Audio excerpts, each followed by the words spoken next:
Kemudian apabila masyarakat membutuhkan bantuan, pihak polisian tolong hubungi 110 ya. Kami terus menyampaikan ini agar masyarakat tidak bingung dalam menghubungi polisi. Ada 110 ya, bebas pulsa, gratis. Kemudian kami juga senantiasa mengaturkan terima kasih kepada seluruh lapisan masyarakat, para tokoh potensi masyarakat, tokoh agama, tokoh pemuda, dan siapapun yang bekerja sama untuk menciptakan situasi Kamtipmas yang kondusif. Rekan-rekan, kami sampaikan lagi bahwa aksi-aksi anarkis ini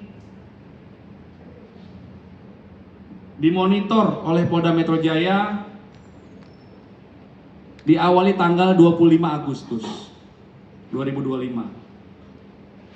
Hasil monitoring oleh Polda Metro Jaya diketahui beberapa akun di media sosial itu menyebarkan flyer,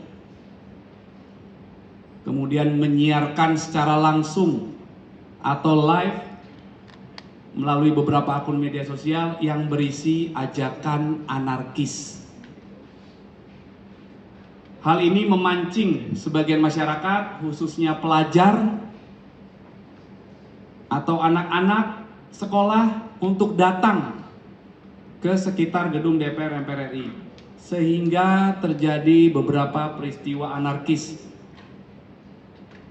Ya, perlu kami sampaikan lagi bahwa yang ditertibkan oleh Polda Metro Jaya adalah perusuh, orang-orang yang mengganggu ketertiban umum ya, terhadap penyampai pendapat atau pendemo atau pengunjuk rasa.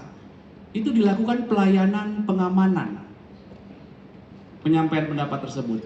Tetapi kepada pihak lain yang datang ke lokasi langsung melakukan gangguan ketertiban, diawali dari membakar bendera dari kegiatan sebelumnya, naik ke atas pagar, merusak CCTV dan lain sebagainya.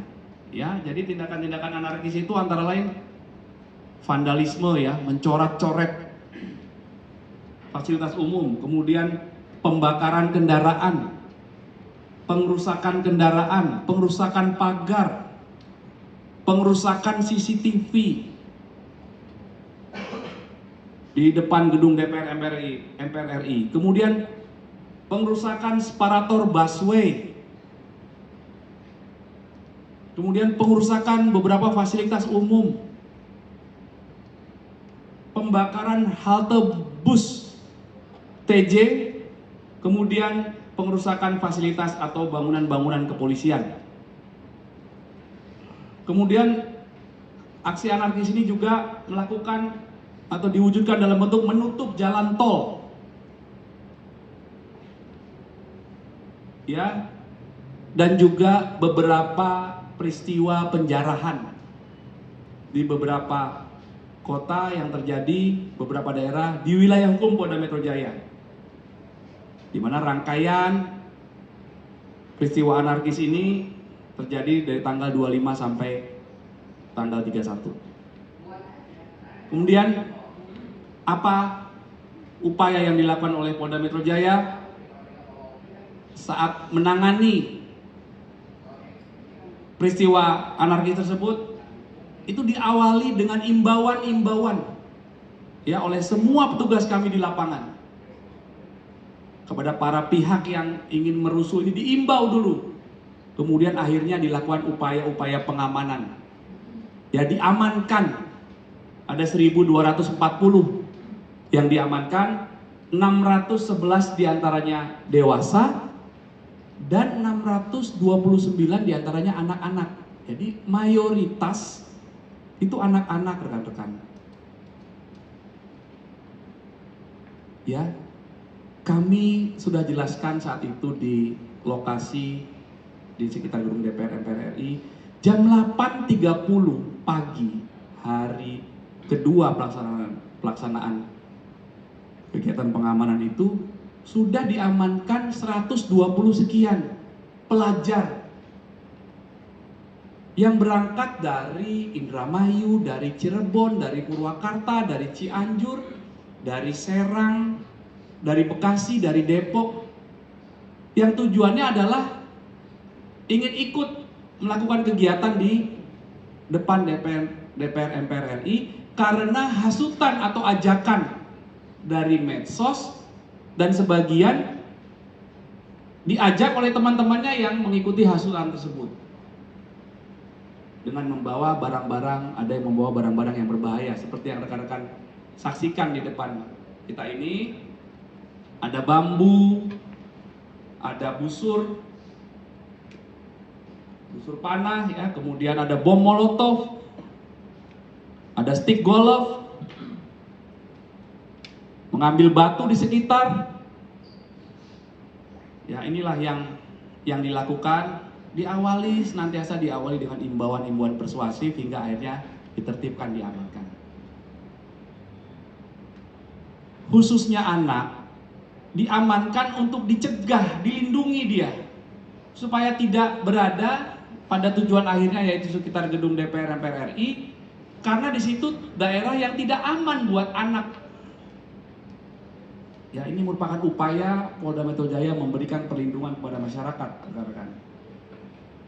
Kemudian apa yang kami sampaikan ini dalam ruang lingkup TKP anarkisnya adalah di area gedung MPR RI, DPR MPR RI, kemudian di sekitar Gelora Senayan, kemudian di halte bis TJ di depan sebuah mall inisial F, kemudian di Mapolsek, aksi anarkis di Mapolsek Cipayung dan di Mapolsek Matraman. Kemudian perlu kami sampaikan bahwa akibat rangkaian aksi anarkis ini, yang pertama kami mendapatkan data dari rekan-rekan Pemprov Daerah Khusus Jakarta, fasilitas umum banyak yang rusak, taksiran kerugian sekitar 80 miliar rupiah. Kemudian kerugian yang kami alami terkait fasilitas atau bangunan Polda Metro Jaya senilai 180 miliar lebih. 180 miliar rupiah lebih. Antara lain, yang pertama peralatan atau fasilitas bangunan dari mulai Mako Polres, Mako Polsek, Polsubsektor, Pospol Lalu Lintas, kemudian beberapa material dan peralatan ada 3.430 unit, kemudian kendaraan ada 108 unit, kemudian fasilitas bangunan lainnya ada 76 unit. Rekan-rekan, inilah kerugiannya. Kemudian perlu kami update, beberapa waktu yang lalu kami sudah nyampaikan ada sekian tersangka yang telah dilakukan tindakan hukum. Kami update sampai dengan hari ini, dalam 4 TKP tadi setidaknya ada 43 tersangka yang sudah kami tetapkan atas peristiwa dugaan rangkaian aksi anarkis. 42 diantaranya adalah dewasa dan 1 adalah anak-anak, ya, anak berusia sebelum 18 tahun. Ya, dengan kelompok pertama adalah yang melakukan penghasutan, ada 6 tersangka dan semuanya telah ditahan, telah dilakukan penahanan. Kemudian yang melakukan pengerusakan bangunan, fasilitas umum, kendaraan, melawan petugas, itu ada 37 orang tersangka, ya. Dari 43 orang ini 38 orang ditahan. Kemudian statusnya adalah DPO. Kemudian 1 tersangka itu dilakukan penahanan oleh Direktur Reserse Siber karena diduga melakukan tindak pidana dengan dasar laporan polisi yang ada di Siber dan juga di Direktorat Reskrimum. Kemudian 2 tersangka diminta untuk wajib lapor, kemudian 1 anak itu tidak dilakukan penahanan. Kemudian perlu kami sampaikan bahwa rangkaian peristiwa anarkis ini diawali dari perbuatan para tersangka yang menghasut yang lebih dapat dipahami ya oleh masyarakat. Dan sekali lagi kami mengimbau agar situasi Kamtipmas sama-sama kita jaga, kerjasama untuk mewujudkan situasi Kamtipmas yang kondusif untuk menjaga Jakarta. Terima kasih rekan-rekan. Baik, silakan Mbak dulu ya, mic-nya.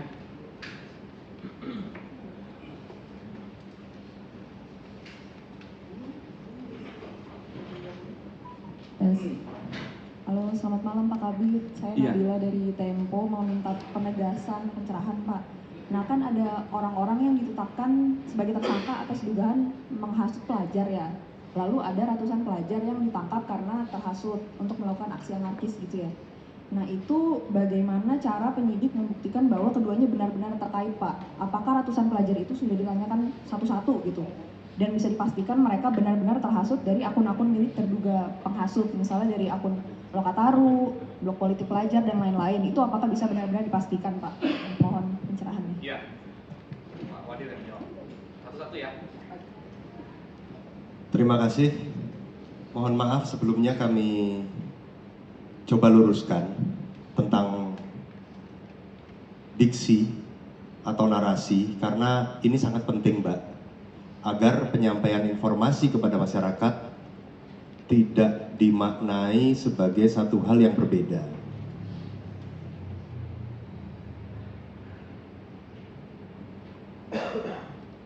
Mengenai penangkapan terhadap anak, saya luruskan, tidak ada anak yang ditangkap pada saat aksi penyampaian pendapat di muka umum. Kata-katanya tidak ditangkap, tapi diamankan. Langkah jajaran Polda Metro Jaya, termasuk di dalamnya Direktorat Reserse Kriminal Umum, mengamankan para pelajar ini kepentingannya bukan untuk ditangkap. Karena ditangkap dan diamankan, mohon maaf, berbeda rekan-rekan. Kami mengamankan adik-adik pelajar dalam kegiatan penyekatan, yang kegiatan itu dimaknai sebagai kegiatan kepolisian yang bersifat preventif atau pencegahan. Kami berusaha melindungi anak-anak dari aksi-aksi yang seharusnya tidak dibenarkan dan sebaiknya tidak diikuti oleh anak-anak. Salah satunya aksi penyampaian pendapat di muka umum.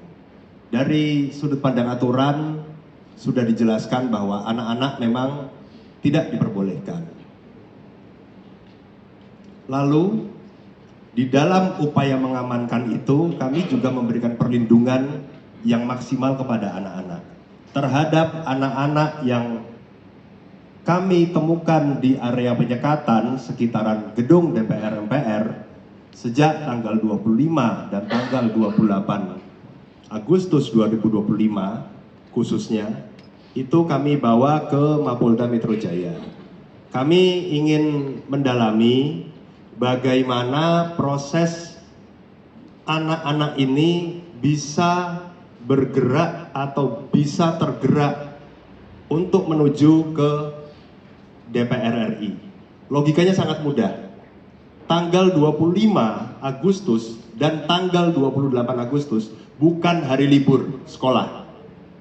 Dari situ kami mulai mendalami apa penyebab dari anak-anak ini bisa bergerak masif bahkan dari luar Jakarta menuju ke DPR MPR. Dari situ kami wawancara, kami ajak ngobrol dengan nyaman, tentunya berbeda. Permintaan keterangan antara orang dewasa dengan anak-anak. KPAI juga menyaksikan sendiri dan kami berikan akses untuk mewawancarai secara langsung anak-anak yang berada di Polda Metro Jaya.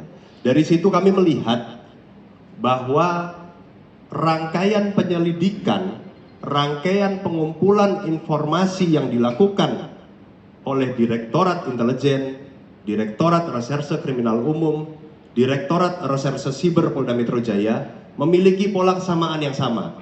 Ada ajakan dalam bentuk konten, dalam bentuk narasi yang diterima oleh anak-anak di dalam media sosial, di dalam gadget.